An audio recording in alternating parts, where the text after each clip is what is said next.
এই মেয়েটা যখনই তার জুতাটাকে খুলে তখনই তার ওজন হঠাৎ করে 200 কেজির চাইতেও বেশি হয়ে যায়। কারণ এই দুনিয়াতে এমন একটা জাদুময় জুতা আছে যেটা পরলে যে কোনো মানুষ পৃথিবীর সব থেকে সুন্দর মানুষে পরিণত হয়ে যায়। এই ডাইনি বুড়ি সেই জাদুময় জুতাটাকে পাওয়ার জন্য 200 বছর ধরে একটা জাদুময় আপেল গাছের দেখাশোনা করছিল, যাতে করে সে পৃথিবীর সব থেকে সুন্দর মানুষে পরিণত হতে পারে। ঠিক তখনই সেই জাদুময় গাছের প্রথম আপেলটা জাদুময় জুতাতে পরিণত হয়ে যায়। এরপর ডাইনি বুড়ি সেই জুতাটাকে পরলেই সে পৃথিবীর সব থেকে সুন্দর মানুষে পরিণত হতে শুরু করে। কিন্তু শুধুমাত্র 10 সেকেন্ড পর সে আবারও আগের মতো বৃদ্ধা হয়ে যায়। তখন ডাইনি বুড়ি বুঝতে পারে সে এতটাই বৃদ্ধ হয়ে গিয়েছে যে এই জাদুময় জুতাও তাকে আর জোয়ান বানাতে পারছে না। এজন্য সে অনেক রেগে সেই মহলটাকে ছেড়ে চলে যায়। কিন্তু রাত হলেই তার সৎ মেয়ে লুকিয়ে লুকিয়ে সেই মহলের মধ্যে ঢুকে যায়। সে শুধুমাত্র সেখানে ঘুরতে এসেছিল, কিন্তু তখন সে ওই লাল টকটকে আপেলগুলোকে দেখতে পায়। ঠিক তখনই সেই ডাইনি বুড়িও সেই রুমের দিকেই আসতে শুরু করেছিল।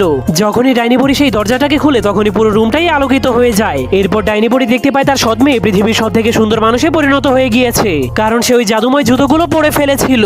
যা দেখার পর ডাইনি বুড়ি অনেক রেগে তার জাদু শক্তি দিয়ে মেয়েটাকে মেরে ফেলার চেষ্টা করে, কিন্তু মেয়েটা একটা জাদুময় ঝাড়ুর সাহায্যে উড়ে উড়ে নিজের জীবন বাঁচিয়ে সেখান থেকে পালিয়ে যায়, যার ফলে ডাইনি বুড়ির আপেল গাছটা সেখানেই ধ্বংস হয়ে যায়। এই ভিডিওতে 10,000 কমেন্ট হলে এর ফুল ভিডিওটা এই চ্যানেলে আপলোড করা হবে।